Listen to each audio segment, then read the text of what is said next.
Assalamualaikum. Kembali lagi di channel saya. Sebelumnya, yang belum subscribe, tolong subscribe dan aktifkan tanda loncengnya supaya kamu tidak ketinggalan cerita-cerita menarik dari saya. Keesokan harinya, seperti biasa, Mutia bangun kesiangan. "Pak, maaf ya, Mutia kesiangan. Mama kok tumben Pak tidak bangunkan Mutia?" "Mama pergi tadi sehabis subuh. Kata Mama kamu sedang halangan, jadi tidak usah dibangunkan." "Mama pergi? Tapi kemana Pak?" "Mama mau ke pasar. Mama bilang dia mau mencari sesuatu." Ya udah, Mutia mau ke sana dulu ya, Pak." Tak lama kemudian, dari kejauhan, Mutia dan papanya melihat Ibu Nadia datang bersama orang. "Assalamualaikum." "Waalaikumsalam." "Mama kenapa, Ma?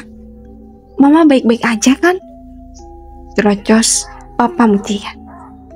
"Mama baik kok. Papa kenapa terlihat sangat khawatir?" "Mereka siapa, Ma?" Bukan menjawab pertanyaan, Bu Nadia malah memberi kode agar suaminya itu diam dan jangan banyak bertanya. "Mari Pak Kiai masuk. Oh iya, kenalkan, ini suami saya dan ini putri saya Mutia, Pak Kiai," ucap Bu Nadia memperkenalkan anggota keluarganya. Kemudian mereka pun berjabat tangan, kecuali Mutia. Pak Kiai dan kedua santrinya menangkupkan kedua tangan saat Mutia hendak menjabat mereka.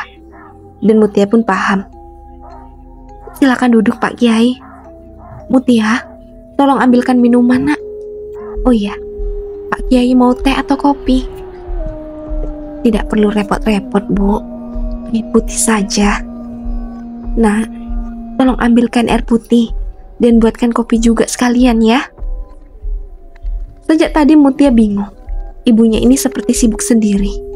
Bahkan ia tidak memberikan kesempatan pada Mutia untuk bertanya, sebenarnya siapa mereka semua dan apa dengan semua ini. "Begini Pak Kiai, yang tadi itu putri saya yang namanya Mutia, yang tadi saya ceritakan." Pria parubaya yang dipanggil Pak Kiai pun menganggut-manggut. "Jadi bagaimana menurut Pak Kiai? Apakah rumah ini aman? Atau Pak Kiai merasakan ada hal-hal ganjil?" "Mah, ada apa ini?" "Pak, jangan keras-keras. Pak Kiai ini orang yang akan membantu kita membersihkan arwah Dedi. Kenapa Mama tidak berunding dulu sama kita? Gimana kalau Mutia tidak setuju? Makanya Papa jangan berisik. Udah ya." Pak Kiai, ayo silakan Pak Kiai, dicicipi. Maaf jika seadanya." "Tidak apa Bu. Bagaimana jika kami mulai saja ruqyahnya sekarang juga? Karena sepertinya akan memerlukan waktu yang agak lama. Karena bahwa di rumah ibu ini tidak enak sekali. Jadi lebih baik, lebih cepat akan lebih baik." "Begitu ya Pak Kiai. Baiklah, silakan Pak Kiai. Lakukan saja apa yang menurut Pak Kiai benar. Kami ikut saja." Lantas Pak Kiai dan kedua santrinya pun duduk bersila di ruang tamu. Pak Kiai bersiap dengan tasbihnya, sementara kedua santrinya sudah menyiapkan buku yang berisikan ayat-ayat suci Al-Quran. Pak Kiai memulai dengan membaca ta'awudz. Tiba-tiba saja, rumah terasa bergetar halus. Mama dan Papa Mutia pun saling pandang dan saling berpegangan tangan. "Bu, apapun yang terjadi, mohon jangan mengganggu konsentrasi Pak Kiai," bisik salah satu santri memberikan instruksi pada Pak Arif dan juga Bu Nadia. Sementara itu, Mutia yang sedang membuat kopi pun merasakan guncangan kecil di dapur. Cepat-cepat ia mematikan kompor karena ia merasakan kepalanya sedikit pusing. Sementara itu, Pak Kiai semakin gencar membacakan ayat-ayat suci Al-Quran, dan begitu pun kedua santrinya. Astagfirullah, Mutia, pekik Papa dan Mama Mutia bersamaan. Hentikan, teriak Mutia. Bagaimana ini, Pak? Ucap Bu Nadia panik. Meski begitu, Pak Kiai tak ada niatan sedikit pun untuk menghentikan kegiatannya. Mutia kembali berteriak dengan mata yang penuh kebencian.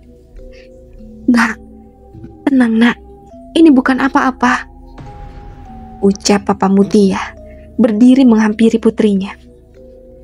Namun dengan beringas, Mutia menghalau papanya dan berlari menyerang Kiai. Untunglah kedua santrinya dengan sigap menangkap Mutia. Mutia meronta-ronta saat kedua santri itu memegangi pergelangan tangannya. Mutia menjerit dengan suara orang lain. Mama dan papanya Mutia sangat cemas. Bu, tolong ambilkan segelas air putih. Jangan lupa taburi garam sedikit saja. Baik, tunggulah sebentar. Sementara itu, Mutia terus saja meronta hingga kedua santri itu kewalahan dan mereka pun terpental. Di luar dugaan, Mutia bukannya menyerang Pak Kiai. Kini yang Mutia lakukan adalah mengejar ibunya. Mau kemana kau wanita tua? Ucap Mutia serak dan mencekram kerah baju Bu Nadia dari belakang. Ini Mama, Dak. Namun Mutia tidak mengindahkannya. Ia kemudian membanting tubuh mamanya hingga membentur tembok. Pak, bawa dan obati ibu di luar saja. Biar kami yang menangani di sini, pinta salah satu santri. Sementara itu, Pak Arif mengobati luka Bu Nadia di teras rumah. Dan Mutia masih terus saja terdengar mengamuk dari dalam. Nampaknya suara-suara jeritan itu mengganggu tetangga sekitar. Kini mereka sudah berkumpul di halaman. Ada apa, Pak? Itu siapa yang sedang mengamuk di dalam? Tanya Siska. Bu Nadia kenapa, Bu? Bisa sampai terluka begini? Maaf, Nak Siska. Bisa titip istri saya sebentar? Saya mau melihat kondisi Mutia dulu, ucap Pak Arif ketika ia selesai membalut luka di kening Bu Nadia. Iya, Pak. Biar Bu Nadia bersama kami di sini. Mbak Mutia kenapa itu ya? Yang ngamuk-ngamuk itu siapa? Kok suaranya serem banget? Terdengar suara kasak-kusuk para tetangga sebelum Pak Arif memasuki rumah. Sementara itu, di dalam, kini Mutia sudah duduk di kursi dan diikat tangan dan kakinya. Pak Arif sangat tidak tega melihat putrinya diperlakukan demikian.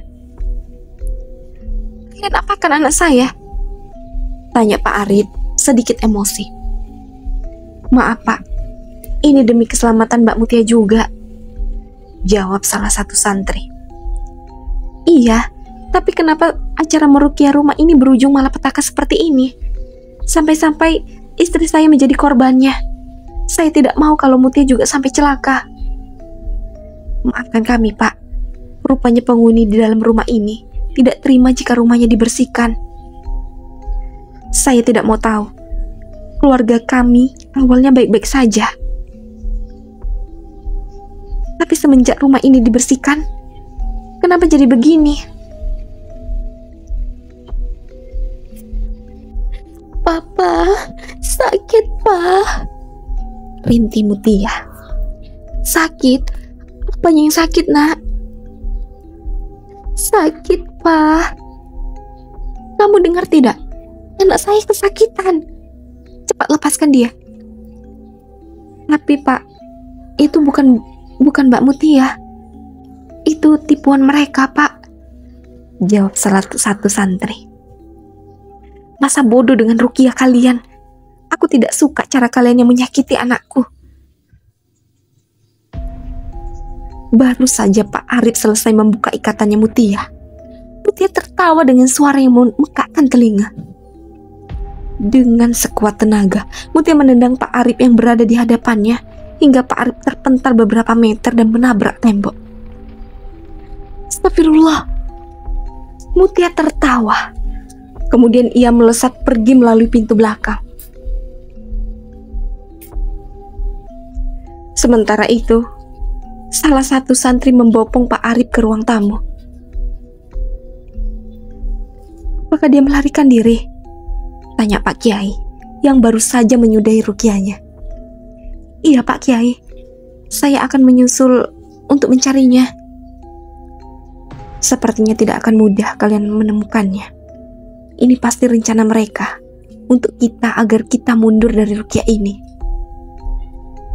Lalu sekarang apa yang harus kita lakukan Pak Kiai? Sudah, sekarang kamu susul saja. Semoga saja kalian bisa menemukannya. Titah Pak Kiai pada santrinya. Biar Pak Arif saya yang urus. Nanti saya menyusul. Nggih Pak Kiai. Lantas Pak Kiai mencoba mengobati Pak Arif yang terkena luka dalam. Alhamdulillah, luka dalamnya tidak terlalu parah. Bagaimana Pak? Apakah sudah lebih enakan? Tanya Pak Kiai. Iya Pak Kiai, sekarang dada saya sudah tidak sesak. Bang, bagaimana Papa bisa terluka? Lalu Mutia mana? Cerocos Bu Nadia. Pak, Mama tanya, Mutia kemana? Mbak Mutia melarikan diri Bu. Kedua santri saya sedang mengejarnya. Kenapa Mutia melarikan diri? Sepertinya mereka tidak terima rumah ini dibersihkan. Jadi mereka membawa pergi Mutia. Semoga saja kedua santri saya bisa mendapatkan anak Mutia. Karena jika tidak, Pak Kiai menjeda ucapannya. Jika tidak, apa yang akan terjadi pada putri saya Pak Kiai? Tanya Pak Arif. Jika Mbak Mutia tidak ditemukan, saya khawatir mereka menginginkan negosiasi dan bernegosiasi dengan jin atau iblis itu. Hukumnya dosa. Dan tiba-tiba saja Dino pun datang. Dino merasa khawatir melihat banyak orang di rumah Bu Nadia. Ibu kenapa Bu? Ada apa? Saya jadi khawatir ini. Mutia nak, Mutia melarikan diri dalam keadaan tidak sadar.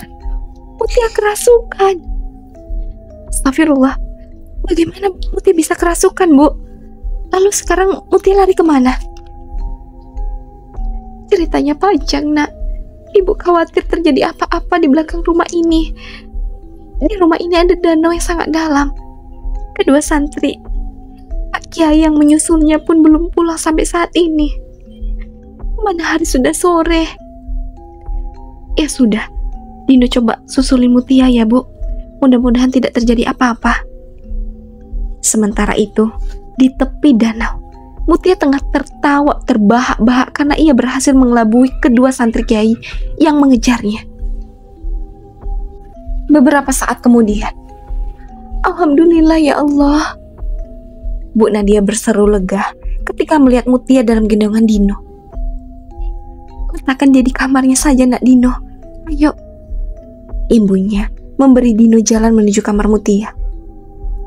Nak Dino, apakah Mutia tidak terluka? Tanya Pak Arif khawatir. Tidak Pak, Mutia hanya pingsan, mungkin sebentar lagi juga akan siuman. Tiba-tiba saja, semua orang dikagetkan oleh suara jeritan. Lantas semua orang pun berlari menuju asal suara itu. Ma, jangan tinggalkan Mutia sendiri, titah Pak Arif. Iya Bu, sebaiknya Ibu tetap di sini menemani Mutia. Baiklah. Astagfirullah. Siska, ingat dok. Siska, ucap Dani cemas. Mundur semuanya. Semuanya harap mundur, seru Pak Kiai. Rupanya kamu belum kapok, masih saja berulah, ucap Kiai pada Siska.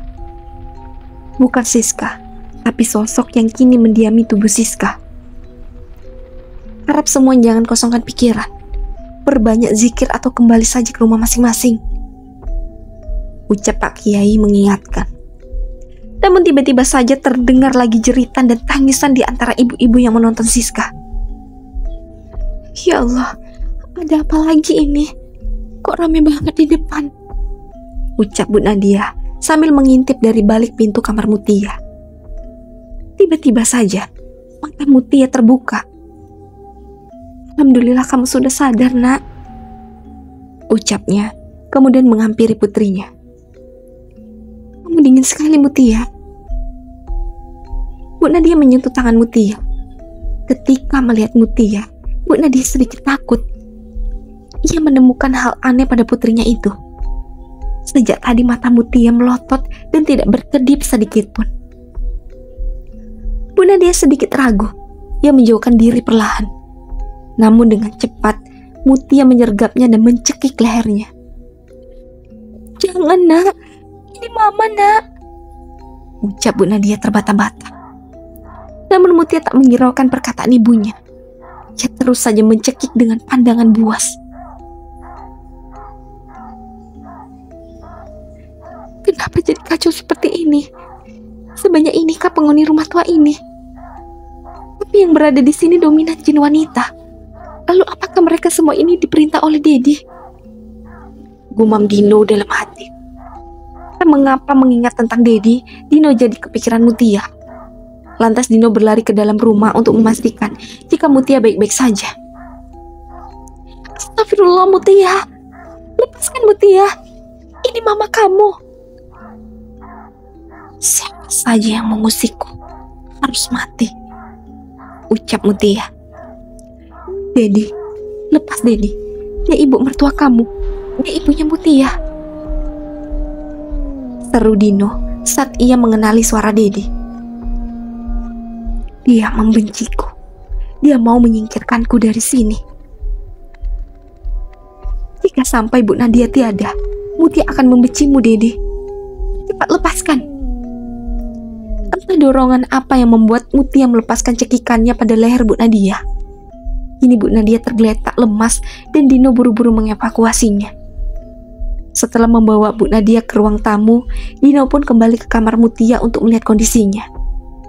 Dan Mutia masih berdiri di tempat sejak tadi, dengan pandangan yang kosong. Dedi, cepatlah kamu keluar dari tubuh Mutia.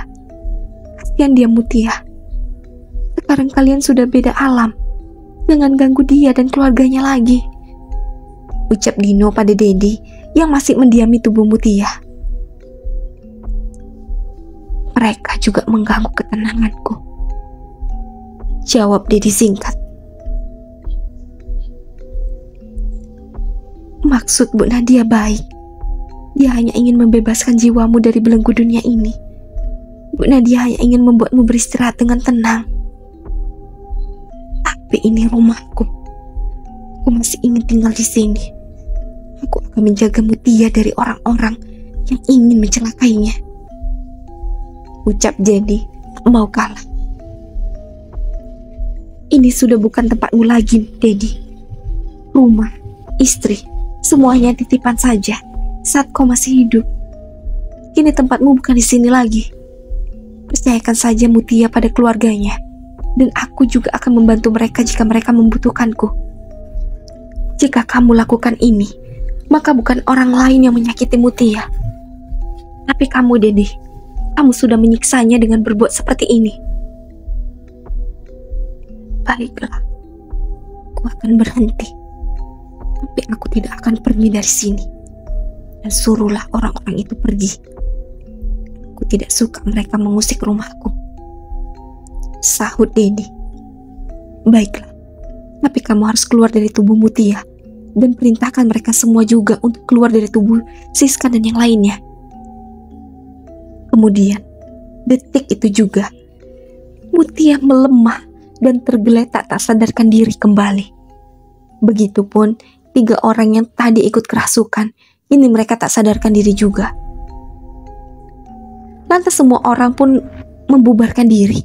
Mereka takut terjadi kerasukan massal kembali.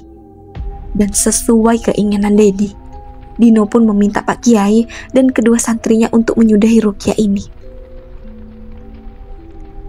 Sepertinya sesi ruqyah dicukupkan saja Pak Kiai. Ini sudah malam. Lagi pula Pak Kiai sepertinya sudah sangat kelelahan, ucap Dino dengan tanpa mengurangi rasa hormat. Iya nak, kita cukupkan saja sampai di sini. Kalau begitu, tolong sampaikan pada Bu Nadia. Kami pamit dulu. Sepertinya beliau sedang beristirahat, sahut Pak Kiai. Iya Pak, nanti saya sampaikan dan ini terima kasih untuk semuanya Pak, ucap Dino sambil memberikan secari amplop untuk membayar jasa ruqyah. Masya Allah, terima kasih nak, dan maaf atas apa yang terjadi. Itu semua terjadi di luar keinginan kami. Tidak apa-apa Pak Kiai, kami mengerti. Nak Dino, berapa uang yang Nak Dino berikan pada Pak Kiai, biar nanti istri saya ganti, ucap Pak Arif saat rombongan Pak Kiai sudah tidak terlihat lagi. Tidak usah dipikirkan hal itu Pak. Ayo kita lihat kondisi Bu Nadia saja. Tadi beliau sempat dicekik oleh Mutia. Apa? Kapan? Saat kesurupan massal tadi. Kenapa saya ingin sekali melihat kondisi Mutia? Pas saya masuk rumah, ternyata Mutia pun sudah sama, ia tengah kerasukan lagi. Ia mencekik Bu Nadia dengan sekuat tenaga. Astagfirullah. Ada-ada saja. Biarkan Bu Nadia istirahat saja Pak. Sepertinya beliau sangat kelelahan. Tidak tahu Bapak harus berterima kasih seperti apa lagi pada Nak Dino. Beberapa bulan setelah kejadian itu, kini Mutia pun telah beraktivitas seperti biasa. Dan ia telah bekerja di salah satu kantor yang ada di desa, yaitu kantor tentang pertanian. Pagi itu Mutia bersiap berangkat kerja. Mutia senang karena rekan-rekan kerjanya sangat baik dan ramah. Hari ini adalah hari ketiga Mutia masuk kerja. Kok buru-buru banget sih? Mutia buru-buru Pak, soalnya Mutia ada jadwal cek lapangan. Mutia masih ada yang harus dipersiapkan Pak. Mutia berangkat ya Pak? Ya udah, hati-hati ya. Mutia dan 2 rekannya, yaitu Dodi dan Pika, yang hari ini diberi tugas untuk menyambangi desa Kembang Sari untuk mengecek perkembangan pertanian di desa tersebut. Karena desa itu terkenal dengan penghasilan padi dengan kualitas yang super. Mereka pergi menggunakan 2 sepeda motor, yaitu Dodi dan Pika berboncengan menggunakan sepeda motor milik Dodi, sementara Mutia menggunakan sepeda motor milik Pak Slamet. Mutia sangat suka melihat luasnya pematang sawah yang menghijau di desa itu. Sehat-sehat ya Pak padinya, daunnya juga hijau dan subur, puji Mutia pada salah satu petani yang mereka jumpai. Iya benar Bu, kami di sini hanya menggunakan pupuk kandang dan POC yang kami buat sendiri tanpa memakai pupuk kimia sama sekali. Boleh kami lihat cara pembuatan POC-nya Pak? Binta Dodi. Tentu nanti saya akan tunjukkan cara pembuatannya. Sebelum itu, mari kita ke balai desa untuk berunding dengan kelompok tani di sini, jawab Bapak yang mengenalkan namanya Rahman. Bapak asli warga desa sini? Tanya Mutia. Bukan nak, saya mengikuti keluarga istri saya. Saya berasal dari desa sebelah. Desa apa itu namanya Pak? Tanya Vika. Itu Jawab Pak Rahman sedikit ragu. Kenapa, Pak? Apakah Bapak berasal dari desa? Seru Dedi menjeda perkataannya. Iya benar, saya berasal dari dusun siluman, sambung Pak Rahman. Maaf Pak, saya hanya mendengar cerita dari orang-orang saja tentang dusun itu. Saya tidak menyangka jika dusun siluman itu benar-benar ada, sahut Dodi. Dusun itu memang ada. Dulu nama desa itu Desa Mawarsari, sebelum malapetaka itu terjadi. Dan kini berubah nama menjadi dusun siluman karena keberadaan mereka yang seperti siluman. Seperti siluman? Apa maksudnya, Pak? Apakah penduduk di sana berwajah mengerikan seperti siluman? Celetuk Mutia. Hal itu membuat tawa Pak Rahman meledak. Apakah wajah saya mirip siluman? Ucapnya membuat Mutia tersipu malu. Maaf Pak, Mutia tidak bermaksud. Iya Nduk, saya paham. Tapi yang saya maksud siluman itu bukan wajah mereka mirip siluman, tapi keberadaan mereka yang gaib. Kadang mereka seperti ada, tapi jika kita menelusuri dusun itu, kita tidak akan menemukan satu orang pun. Dusun itu dusun yang terbengkalai dan mati. Menarik sekali cerita Bapak ini, ujar Dodi. Apakah Bapak satu-satunya warga desa Mawarsari yang kini masih ada? Ibu Vika. Ada beberapa warga Mawarsari yang masih hidup. Itu pun karena mereka sudah lebih dulu berkeluarga dan menetap di luar desa saat kejadian naas itu. Seperti saya. Karena saya anak yatim piatu sejak kecil, saya tinggal dengan paman saya di desa itu. Makanya saya selamat. Memangnya kejadian naas seperti apa yang terjadi di Mawarsari, Pak? Tanya Mutia penasaran. Nanti kita sambung lagi ceritanya. Sekarang kita sudah sampai di balai desa dan orang-orang sudah menunggu, termasuk Pak Kades, ucap Pak Rahman menunjuk pada segerombolan orang yang sudah berkumpul. Ada sedikit kekecewaan di wajah Mutia dan kedua rekannya. Tak mengapa, mereka jadi sangat tertarik mendengarkan cerita tentang desa Mawarsari yang kini disebut dusun siluman itu. Lantas Mutia dan kedua rekannya pun disambut hangat oleh Pak Kades dan komunitas kelompok tani di desa Kembang Sari itu. Mereka bertukar pikiran dan gagasan untuk kemajuan pertanian di desa masing-masing. Mutia pun mendapatkan banyak sekali ilmu baru yang ia pelajari. Dan akhirnya pertemuan itu ditutup dengan makan-makan dengan becengkrama hangat. Selama kegiatan itu, Mutia sangat antusias. Namun ia juga selalu memikirkan tentang desa atau dusun siluman yang sangat misterius tiba-tiba saja muncul dalam benaknya. Dan ia ingin sekali menyambangi tempat itu. Dodi, bagaimana kalau nanti pulang dari sini kita melihat dusun siluman itu? Ucap Mutia berbisik pada rekannya. Memangnya Mbak gak takut? Katanya tempat itu terbengkalai, sudah pasti banyak demitnya, jawab Dodi. Boleh juga tuh Mbak, Vika juga penasaran. Tapi kita gak usah masuk ke dalamnya. Kita lihat dari jauh saja Mbak. Kamu sama saja kayak Dodi. Ngeri Mbak. Meskipun aku penasaran banget, tapi kalau untuk masuk ke dusun siluman yang sekarang terbengkalai itu, aku gak mau Akhirnya mereka bertiga pun pulang dengan Dodi yang memimpin jalan. Di tengah perjalanan, Mutia merasa Dodi membawa motornya sangat kencang sekali, sehingga ia pun harus mengikutinya dengan kencang juga. Tiba-tiba saja Mutia merasa ada yang memanggil-manggil dirinya dari arah belakang. Tapi Mutia tidak menghiraukannya, karena ia takut itu hanya perasaannya saja. Sementara itu, Mutia terus saja menarik pedal gas dengan kencang mengikuti Dodi yang sudah mulai tidak terlihat di mata Mutia. Mbak Mutia! Tunggu! Kemana?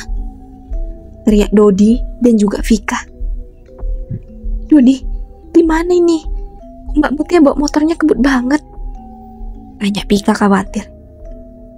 Iya, mana dia salah jalan lagi. Harusnya kita belok ke sini. Mbak Mutia kok malah lurus? Itu kan jalan ke dusun siluman. Ibu Dodi. Yang masih penasaran, lanjut ke part selanjutnya. Dan jangan lupa aktifkan tanda loncengnya dan subscribe. Assalamualaikum.